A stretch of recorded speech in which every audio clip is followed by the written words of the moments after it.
할렐루야. 하나님의 은혜와 기쁨이 저 여러분 가운데 함께하게 되기를 주의 이름으로 축복합니다. 오늘 본문 시작을 이렇게 시작했습니다. 사람에게 보이려고. 한 주간 내내 사람에게 보이려고가 뭘까 하는 것에 대한 깊은 고민을 좀 하게 되었습니다.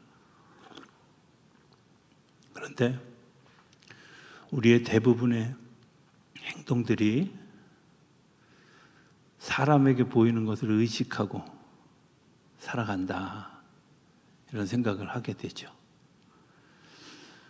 사람의 평가, 사람의 판단, 이런 것들, 그래서 칭찬 받고 싶고, 그리고 칭찬받으면 마음이 좀 좋아지고, 비난받으면 마음이 불편해지고, 또 비난받을까 봐 두려워하는 그런 마음들이 우리 안에 있지 않습니까? 그것 때문에 우리가 때로는 위축되기도 하고 때로는 병을 앓기도 합니다. 칭찬받은 것 때문에 교만해지는 그런 마음들도 있고요. 비난받은 것 때문에 위축되어지다가 우울증으로 또 조울증으로 사람의 삶이 바뀌어지는 그런 일들도 일어나게 됩니다. 우리가 언제까지 사람에게 평가를 받고 그들의 시선에 머무를 수 있을까 하는 것을 이렇게 생각해 보면, 그런 일들에 신경을 쓰고 그런 일들에 집착해서 살아갔을 때 내가 죽음에 이르는 그 마지막 순간에 정말 그것 때 아무것도 아니라는 사실을 우리가 스스로 발견하게 되죠. 목사라고 하는 특별한 그런 그 직업 때문에 보지 않아도 될 것들, 보통 사람은 보기 힘든 것들을 사실은 많이 경험하게 됩니다. 수술이 맞춰지고 난 다음에 무장해제되어진 사람들의 모습을 중환자실에 들어가서 보기도 하고요. 지금은 염습사들이나 혹은 장례 지도사들이 다 하지만 목회 초반기까지만 해도 제가 직접 성도들의 시신을 염습하는 그런 일들도 했던 것을 생각하게 됩니다. 젊은 시절에 염습하면서 한번 느꼈던 그런 이야기가 있습니다. 정말 자기 자신을 잘 지키고 그리고 정결하고 모든 사람으로부터 참 고든 사람이다, 신사다, 이렇게 생각했던 분인데, 연습하기 위해서 그 앞에 섰는데 부끄러움도 없이 그냥 아무것도 안 입은 채 누워 있더라고요. 제가 막 팔을 흔들어도 가만히 있고요. 심지어 옷을 입히기 위해서 굴려도 가만히 있고요. 정말 부끄러운 모습 그대로 그냥 노출한 채 자기의식이 없다는 거예요. 그때 처음 그런 생각을 했습니다. 사람에게 보여진다는 게 뭘까? 내가 나를 통제할 수 없을 때에는 사람에게 아무리 잘 보이려고 노력해도 안 될 텐데, 내가 혹시 이렇게 살다가 정말 하나님 앞에 가는 그 죽음 앞에서 더 초라하고 더 추한 일생을 마감하는 일들이 내 안에 있지는 않을까, 이런 고민들을 처음 하게 되어졌습니다. 사람들로부터 박수받은 이면에는 어두운 그늘이 있죠. 사람에게 칭찬받는 그 속에는 나도 모르는 부담이 그 안에 있지 않습니까? 또 사람들로부터 받는 비난 속에는 저들이 본 것이 굉장히 제한적이고, 그리고 때로는 내가 억울하게 느껴지는 부분도 있지 않겠습니까? 가장 나를 잘 아는 분이 누구일까? 이 세상에서 가장 나를 잘 아는 분이 누구일까? 사실은 그분이 나를 바라볼 때, 야, 정말 너 좋은 사람이야, 복된 사람이야, 이렇게 얘기해 주시는 게 가장 행복하지 않을까. 그런데 우리는 여전히 오늘도 다른 사람의 시선을 의식하고 하나님 앞에 서 있다는 겁니다.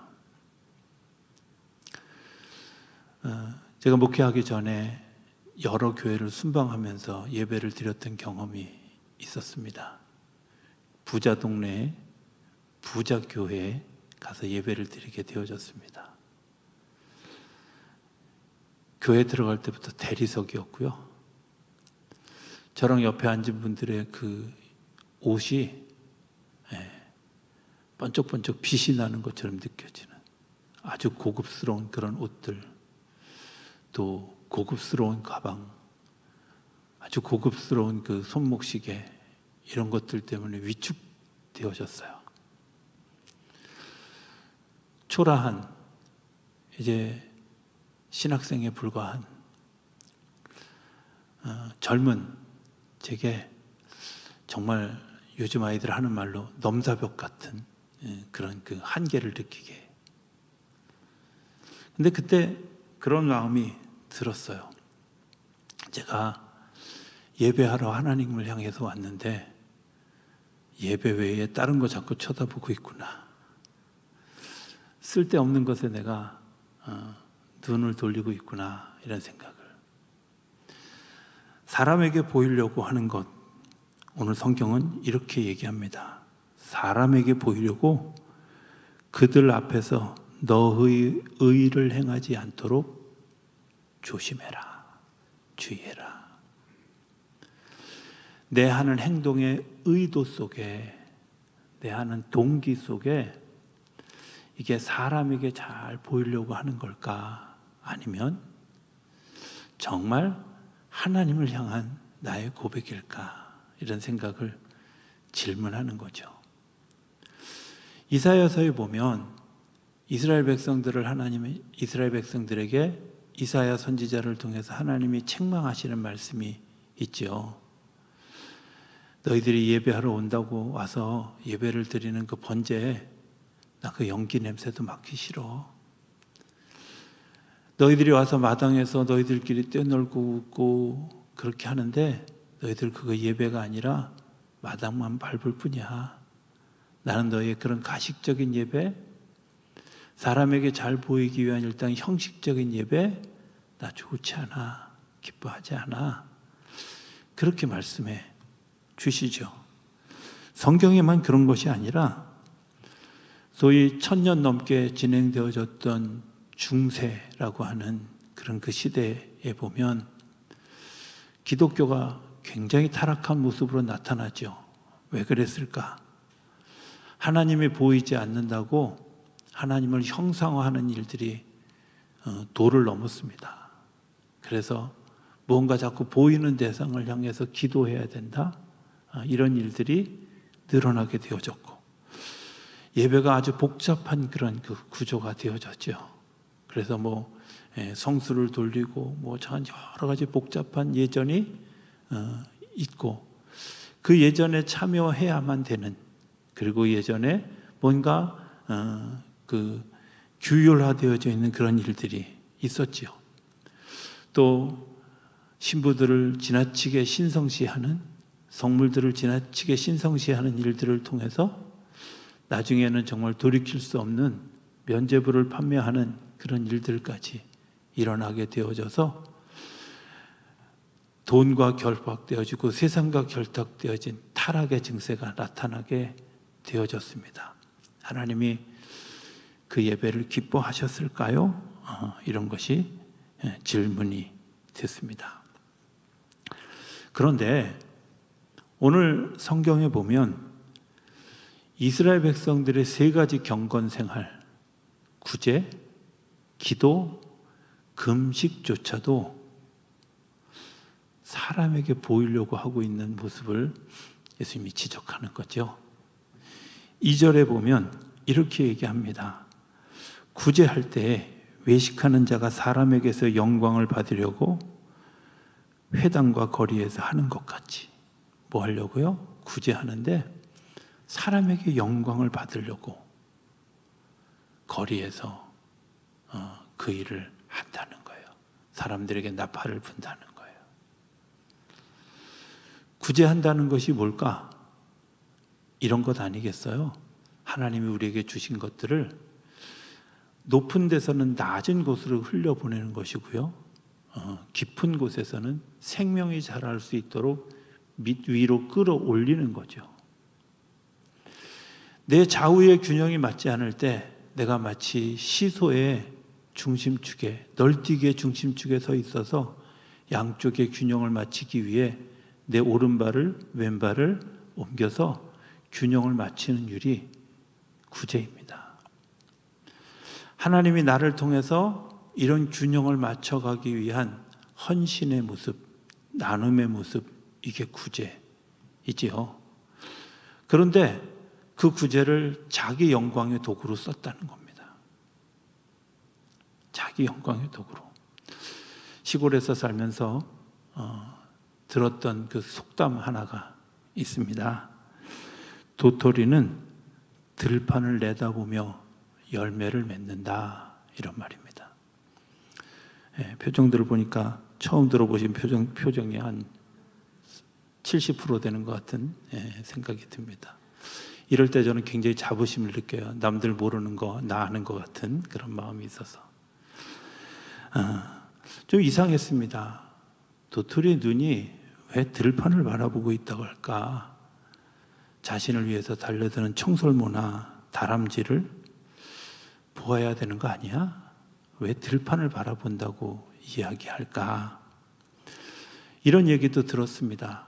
도토리는 해거리 한다고, 그래서 한 해 잘 되면 그 다음에 잘 안 되고, 뭐 이런 일들이. 그런데 조금 더 깊은 의미로 들어가 보니까, 시골에서 10년쯤 살다 보니까 발견하게 된 게 하나 있어요. 흉년이 들면 도토리가 굉장히 잘 자랍니다. 그 아주 정말 나무가 부러질 만큼 열매를 맺습니다. 반면에 풍년이 들면 도토리는 아주 그런 흉년이 없어요. 아마 그런 것들을 보고 우리 선인들이 그런 이야기를 했던 것 같아요. 아, 도토리는 들판을 바라보면서 자기의 열매를 여는 거죠.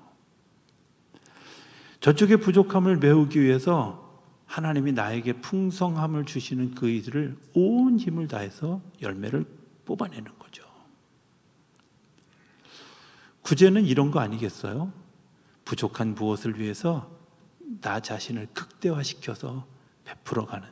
그런데 더 놀라운 것은 이 도토리 나무는 자기가 그 일을 했다고 자랑하지도 않고, 자기가 그 일을 했다고 사람들이 알아주지 않는데도 불구하고 늘 그 자리에서 들판을 바라보고 있다는 거예요. 다른 사람들이 막 칭찬하고 도토리 때문에 우리가 살았어, 이런 공치사 듣지 않아도 도토리는 늘 그 궁핍함을 자기의 풍성함으로, 저기에 남아있을 때 나는 낮은 자로, 작은 자로 그 자리에 서 있는 거죠. 아마 구제의 마음이 이런 거 아니겠어요? 하나님이 우리에게 주신 내 삶의 달란트와 은사와 이런 것들을 들판을 내다보며 부족한 것들에 대해서 나를 통해 공급하시는 하나님을, 연약한 것을 나를 통해 채우시는 하나님을 위해 나를 드리는 것, 이게 구제다. 기도에 대한 생각을 해보게 됩니다. 기도에 대한 것도 5절은 똑같이 이렇게 얘기합니다. 그들은 사람에게 보이려고 회당과 큰 거리 어귀에 서서 기도하기를 좋아하느니라. 기도를 어디서 해야 될까 하는 생각을 해보게 됩니다. 여러분들이 기도를 어디서 할 때 제일 잘 되십니까? 저는 뭐 사람이 독특해서 그런지 홀로 있을 때 기도하는 게 제일 잘 돼요. 집중도 잘 되고요. 제일 어려워하는 게 통성 기도할 때예요. 처음에 막 옆에 사람들의 기도가 들려서 되게 방해되고 힘들어지는 그런 시간.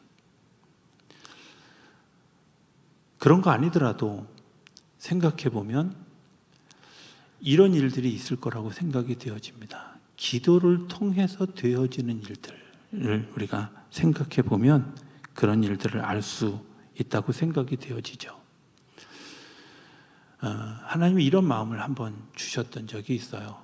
천목회지에서 목회하는데 우리 성도님들 중에 한글을 모르는 분들이 계셨어요. 어떻게 알았냐고요?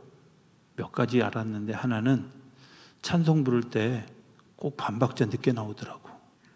그러니까 찬송가를 보고 부르는 게 아니라 저 따라 부르는 거죠. 두 번째는 한 번은 이렇게 잘 보니까 위에서 이렇게 보면 이렇게 멀지 않고 거리가 가까워서 위에서 이렇게 보면 찬송가를 거꾸로 들었네? 근데 그냥 들고 계셔. 찬송가를 다 옆에 있는 사람들한테 다 부탁해서 찾아가지고 있는데도 불구하고 찬송가를 열심히 보는 것 같은데 사실은 글자를 모르는 거잖아요. 저는 그분들이 되게 안타깝게 느껴졌어요. 그 시대에 공부하기 싫어서 요즘 아이들처럼 농땡이 피다 한글 모르는 것도 아니고 시대가 어두워서 또 여자라는 이유로 또 일제시대를 지나면서 그런 어려운 시간들을 지나면서 공부할 기회를 놓쳐서 한글을 모르는 게 부끄러운 일이 아님에도 불구하고 그들이 예배 시간마저도 자기를 좀 숨겨야 하고 자기를 좀 위장해야 되는 그런 마음들이 안타깝게 느껴졌어요.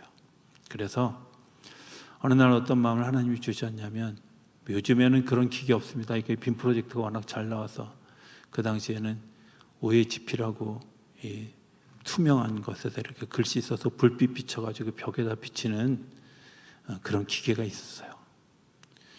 시골교회에서 정말 비싼 돈 들여가지고 그거 사가지고 글자 써서 복사해가지고 주일 아침마다 성경구절, 교동문, 또 찬송가 다 그거 해놓으니까 전부 사람이 앞만 쳐다보잖아요. 그분들 굳이 성경 찾을 것도 없고 찬송가 찾을 것도 없고 그거 찾으면서 괜히 얼굴 슬쩍 부끄러워지는 일 필요 없고 모두가 다 같은 행동을 하기 때문에 그들의 부끄러움이 위장으로 바뀌어지는 일들이 일어나지 않게 되어지지 않았을까. 요즘은 이제 그런 것들이 너무 발전이 되어져서 우리 교회는 정말 감사한 건 그거 없이 아날로그하게 이렇게 예배드리게 되는 것을 저는 굉장히 감사하게 생각해요. 왜냐하면 우린 다 한글 알잖아. 그렇죠? 그러니까 뭐 이렇게 보고 해도 괜찮아요. 굳이 뭐 앞에 쳐다보면서 그래야 될 이유 없다고 생각해요. 예배하는 진짜 마음이 뭘까? 예배하는 마음이 되어지고 난 다음에 뭐 마이크 시스템이 무슨 조명이 이런 뭐 프로젝트가 이런 것들이 중요한 것이지 혹시 이것이 주가 되고 내 예배하는 마음이 보조수단이 되어지면 전도가 바뀐 거죠. 주객이 전도되어진 거잖아요. 이런 이야기가 있습니다. 프랑스의 오베르랑이라고 하는 목사님의 이야기입니다. 젊은 시절에 알프스 산에 갔다가 발을 헛디뎌서 깊은 절벽으로 떨어지게 되어졌습니다. 3일을 의식을 잃고 있다가 깨어났는데 보니까 어느 농부의 집이었습니다. 너무 감사하잖아요. 자기가 살아난 것도 감사하고. 그런데 그 3일 동안 자신을 구해주고 자신을 깨어나기를 기다려줬던 그 주인이 너무 감사해서 이렇게 이야기합니다. 당신은 내 생명의 은인이십니다. 당신의 이름이 뭔가요? 여기 주소는 어떻게 돼요? 돌아가서 반드시 은혜를 갚겠습니다. 이렇게 이야기했습니다. 여러분들도 그렇게 얘기하지 않겠어요? 그런데 농부가 웃으면서 이렇게 대답을 하는 겁니다. 저도 당신에게 한 가지 묻겠습니다. 제 질문에 대답하실 수 있다면 저도 제 이름과 주소를 알려드리겠습니다. 당신은 혹시 예수님께서 비유로 말씀해 주신 선한 사마리아 사람의 이름과 주소를 알고 계시나요? 이렇게 질문했다는 거예요. 무슨 생각을 했냐면 우리가 굉장히 어려움을 당할 때, 강도 만나서 막 매맞고 쓰러져 갈 때 그 매맞고 쓰러지는 사람이 무슨 기도를 했을까요? 하나님 도와주세요, 살려주세요, 이런 기도하지 않았겠어요? 하나님이 그 기도 응답으로 제사장을 보내셨어요. 제사장이 마침 그 길을 지나간 것 같지만 사실은 하나님이 그에게 뭔가 사인하지 않으시겠어요? 네가 저 이웃을 좀 돌봐 주어라. 그런데 하나님의 기도 응답의 도구가 되는 것을 포기했어요. 레위인이 지나갔어요. 그에게도 하나님이 이야기하셨는데 레위인은 하나님의 응답의 도구가 되는 것을 포기했어요. 선한 사마리아 사람이 지나가다가 하나님의 음성을 듣고 내 마음에 감동을 가져서 그 사람을 치료하고 회복하고. 기도는 하나님과 나와 연결되어지는 것뿐만 아니라 나와 내 이웃과도 연결해주는 굉장히 중요한 도구입니다. 그런데 그걸 글쎄 사거리에 나가서 사람 많은 데서 하나님, 내 기도는 이런 겁니다. 주변 사람들이 듣고 그 사람들이 가서 사람을 수소문해 가지고 찾아다가 그 사람을 도와주면 하나님, 이게 기도의 응답입니다, 이렇게 얘기하겠어요? 내 기도가, 내 선전이 드디어 효과를 발휘했군요, 이렇게 얘기하는 거죠. 골방에서 하는 기도를 하나님이 들으시고, 골방에서 부르짖는 우리의 부르짖음을 주님께서 들으시고, 하나님이 사람을 보내셔서 사람에게 말씀하셔서 사람을 통해서 역사하신다는 거예요. 하나님이 직접 역사하시기도 하지만 하나님이 사람을 통해서, 환경을 통해서 역사하시는 거예요. 그 기도를 들은 사람이 어떻게 내가 하나님의 응답의 도구로 사용되어졌다는 것에 감사하는 거죠. 아마 이 농부의 이야기는 그런 거 아니겠어요? 나를 하나님이 그곳에 보내셔서 응답의 도구로 사용해 주셨으니까 나는 그것으로 됐습니다. That's okay, 이러는 거죠. 그렇잖아요. 굳이 당신이 저에게 은혜 갚지 않아도 좋습니다. 나는 이미 하나님의 응답의 도구가 되어진, 축복의 통로가 되어진 것으로 나는 감사합니다, 이런 거 아니겠어요? 하나님 우리 기도를 통해서 역사하십니다. 저는 목회하면서 제일 힘든 것 중에 하나가 설교하는 겁니다. 일반적인 그런 그 설교를 준비하는 것보다 제가 느끼는 또 다른 부담감이 있죠. 오래전에 김진홍 목사님의 책에서 여러 책을 읽다 보니까 어떤 책인지 제가 책의 내용을 딱 한 번 봤는데 제가 책 중에 어느 책인지를 못 찾았어요. 책 중에 이런 이야기가 있습니다. 당시 젊은 시절에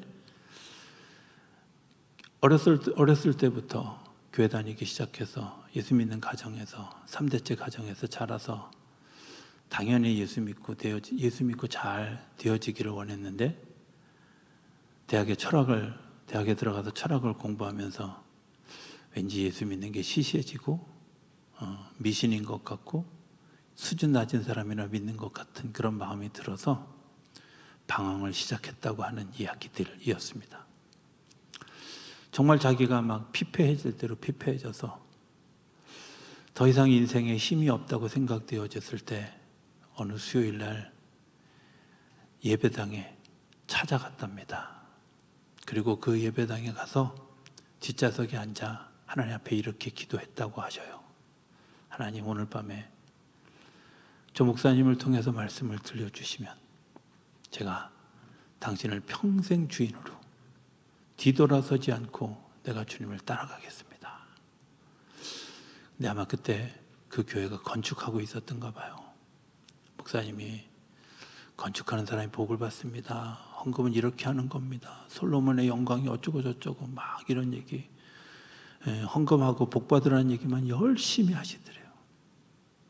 김진홍 목사님이 옛날에 성질이 좀 팔팔하셨는지 나오면서 그랬대. 에이, 잘 먹고 잘 살아라 이런 거 나왔다는 거죠. 설교의 부담감, 저는 그런 거라고 생각합니다. 누군가는 이 예배 시간이 정말 이 시간에 뭔가 하나님으로부터 내가 응답받지 못하면 이 시간 이후에 또 다른 기회가 없는 그 누군가가 이곳에 있을지도, 또 영상을 통해서 보게 될지도 모르는 그때 정말 저들에게 하나님의 복음이, 하나님께서 들려주시기를 원하시는 응답이 들려질 수 있을까 하는 것이 늘 마음에 부담이지요. 예배 하나를 준비하는 마음이 굉장히 복잡하고 힘이 들고, 혹시 내가 성도들의 기도를 놓치는 것은 아닐까, 성도들의 그런 그 목마름을 놓치고 있는 것은 아닐까 하는 것이 늘 마음속에, 말씀을 증거하고 어떤 분으로부터 이제 그런 하나님, 목사님 내가 고민하고 있던 것들이 오늘 목사님 통해서 이루어졌습니다 하는 이야기를 들을 때 정말 그런 생각이, 이런 적이 있었어요. 전에 교회에서 부부가 심각하게 싸우고, 싸움을 오랫동안 싸우고, 이제 남편의 마음이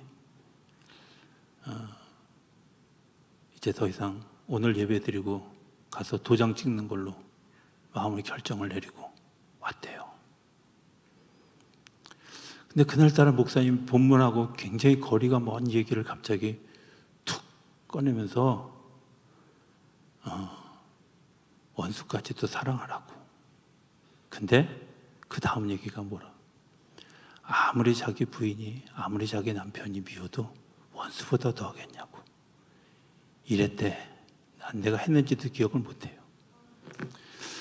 근데 다시 시작해봐야겠구나 하는 마음을 가지게 됐다는 거.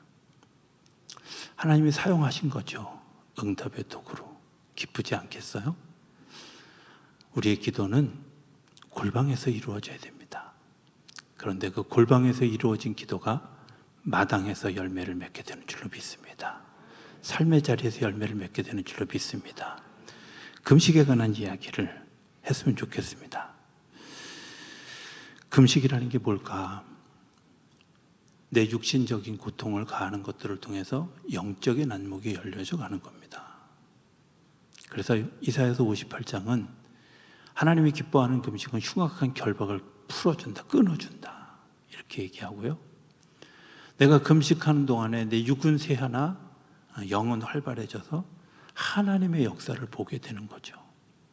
그런데 사람들이 금식할 때 사람에게 보이려고 얼굴을 흉하게 하고 세수도 안 하고 머리도 안 감고 그러고 나 지금 금식 중이야 이런 걸 나타내면 그건 거기서 끝이라는 거예요. 계산 끝났다는 거예요. 내가 영적인 눈이 밝아지고 육적인 눈이 어두워지면 어떤 일들이 일어날까? 성경 가운데 이런 이야기가 있지 않습니까?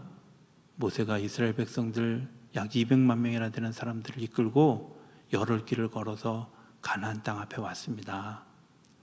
그리고 각 지파의 대표 한 명씩을 뽑았죠. 12명을 뽑아서 40일 동안 우리가 가야 될 가나안 땅을 정탐하게 했습니다. 정탐하게 했는데 그들이 돌아와서 이런 보고를 하죠. 네, 맞습니다. 하나님이 얘기하신 것처럼 젖과 꿀이 흐르는 땅이고요. 거기에 사는 사람들은 기골이 장대하고요. 정말 하나님이 축복하신 땅이 맞습니다. 그런데 그들이 너무 커서 성경에는 나오지 않지만 당시에 이 가나안 땅의 히위 족속이나 가나안 족속들은 이미 철기 문화를 경험하고 있어서 철로 된 무기를 사용하고 있었던 거예요. 그런데 이 사람들이 가지고 있는 무기는 기껏해야 돌이야. 돌하고 철하고 싸우면 누가 이길까요? 게다가 가나안 땅의 지형은 정말 남들이 공격해서 한 번도 져본 적이 없는 난공불락의 천혜의 요소를 가지고 있는 거예요. 도저히 우리가 갈 수 없습니다. 우리는 저들에게 메뚜기처럼 보일 수밖에 없습니다. 그들이 본 게 뭘까요? 팩트를 봤어요. 사실이죠. 그죠? 팩트예요. 육적인 눈을 가진 사람들도 영적인 눈을 가진 사람들도 똑같이 보는 게 있습니다. 그게 뭐냐? 팩트예요. 저 사람 못된 사람이야? 저 사람 나쁜 사람이야? 판단하는 거 다 할 수 있어요. 그 영적인 눈이 열려야만 할 수 있는 게 아니라요. 그런데 영적인 눈이 열려져 있는 사람들이 보는 게 있어요. 여호수아 갈렙은 뭐라고 얘기하냐면, 네, 맞아요. 기골이 장대하고요, 적과 꿀이 흐르는 땅이 맞고요, 그리고 난공불락의 요새와 같은 땅이지만 하나님이 우리와 함께 하시면 갈 수 있습니다 라고 얘기하고, 그들이 본 것은 팩트가 아니라 페이스를 봤어요. 믿음으로 보는 거예요. 금식의 열매는 하나님이 나와 함께 하심을 보는 믿음을 보는 거죠. 믿음을 가지게 하는 거예요. 하나님이 역사하시는 믿음, 하나님이 인도하실 믿음, 하나님이 계획하신 믿음, 이루실 믿음, 그리고 나를 사용하는 믿음. 여러분들 이거 보게 하는 게 금식하는 거예요. 이 금식을 통해서 하나님의 역사를 보게 하는 거죠. 그런데 사람들 앞에서 내 의를 드러내고 나면 하나님 이렇게 보일까요? 당연히 보이지 않지요. 되게 어려운 이 한 주간을 제가 지냈습니다. 마음이 되게 어렵고 힘든 시간이었습니다. 목사 안수 받기 전에 다가왔던 어떤 여러 가지 고통들이 사실은 물밀듯이 이 한 주간에 제게 내면에 깊이 다가왔습니다. 목회하기 전에 하나님 앞에서 정말 충실하지 못했던, 내 육적인 자아가 살아서 움직였던, 그래서 목사가 되기에 좀 적합하지 않는, 사랑할 수도 없고 또 사람에게 별로 관심도 없고 뭐 이런 제 연약함들이 너무 많아서, 하나님 이쯤에서 목사 안수 그만 주지 마시고 저를 버려주세요, 이렇게 1년 동안 기도했던 아주 정말 힘들었던 시간들이 있어요. 뭐라고까지 얘기했냐면, 하나님 목사 안수 받으면 시장에 나가서 장사하다가 사람들이 목사님 그러면 어떡하냐고, 영광 가리게 하지 말라고. 나 우유 배달해야 되는데 우유 배달하다가 주인 아저씨가 나보고 목사님 그러면 얼마나, 차라리 주지 말라고. 꾸역꾸역 안수받는 자리까지 가게 하셔서 안수받았고, 그때 메시지가 이거였어요. 네가 목사가 자격이 있어서 주는 게 아니라 내가 너를 목사로 세울 것이다. 그 믿음에 순종해서 왔는데 이제 30년이 다 가까우는데도 여전히 나의 이 육적인 모습이 살아나 있고, 아직도 내 안에 그런 일들이, 잔재가 남아있다는 사실이 되게 부끄럽고 힘들었던 한 주간을 이렇게. 그런데 하나님이 지난밤에 이제 그런 것들로 고민하고 힘들어할 때 제게 찾아오셔서 이런 마음을 주셨어요. 너 내 아들이야. 이렇게, 너 내 아들이야. 무슨 의미인지 깊이 이해했습니다.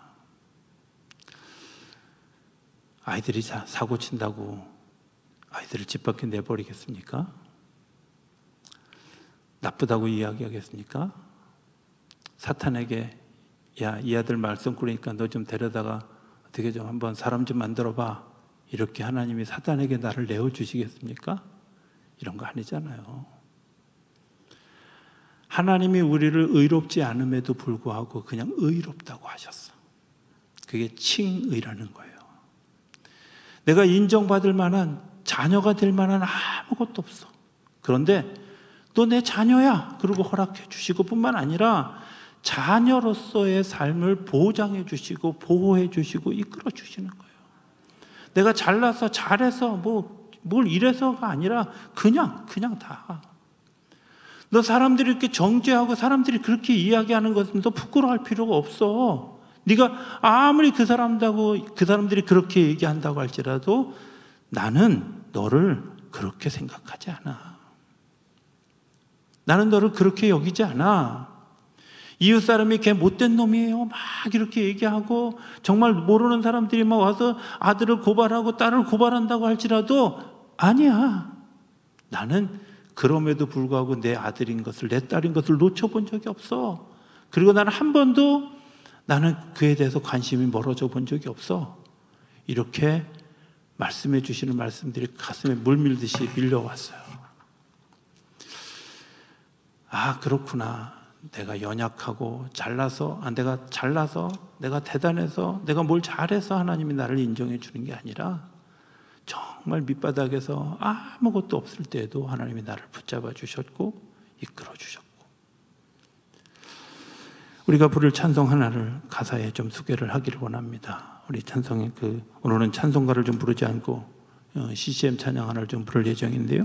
여기 후렴에 보면 이렇게 가사가 있습니다. 하나님 사랑의 눈으로 너를 어느 때나 바라보시고 하나님이 인자한 귀로서 언제나 너에게 기울이시니 어두움의 밝은 빛을 비춰주시고 너의 적은 신음에도 응답하시니 너는 어느 곳에 있든지 주를 향하고 주만 바라볼지라. 사람에게 우리의 시선이 뺏기는 것이 아니라 주님만 바라보는, 우리 찬양 같이 부르면서 하나님께서 주시는 그런 사랑의 마음들을 다시 확인하고 우리의 믿음의 고백으로 이 찬양 같이 한번 찬양하기를 원합니다. 앞에 쪽 조명 좀 꺼주셔야 보일 것 같습니다.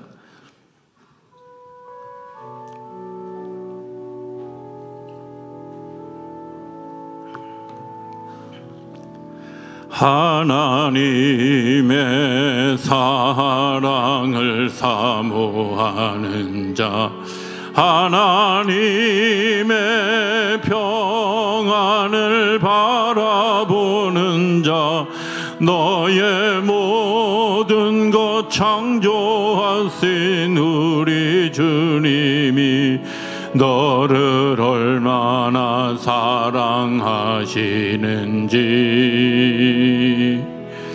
하나님께 찬양과 경배하는 자, 하나님의 선하심을 닮아가는 자, 너의 모든 것 창조하신 우리 주님이 너를 자녀 삼으셨네. 하나님 사랑의 눈으로 너를 어느 때나 바라보시고 하나님 인자한 귀로서 언제나 너희에게 기울이시니 어두움에 밝은 빛을 비춰주시고 너의 작은 신음에도 응답하시니 너는 어느 곳에 있든지 주를 향하고 주만 바라보. 하나님 사랑의 눈으로 우리 같이 일어서서 찬양하겠습니다. 하나님 사랑의 눈으로 너를 어느 때나 바라보시고 하나님 인자한 귀로서 언제나 너희에게 기울이시니 어두움에 밝은 빛을 비춰주시고 너의 작은 신음에도 응답하시니 너는 어느 곳에 있든지 주를 향하고 주만 바라볼지라. 주만 바라볼지라.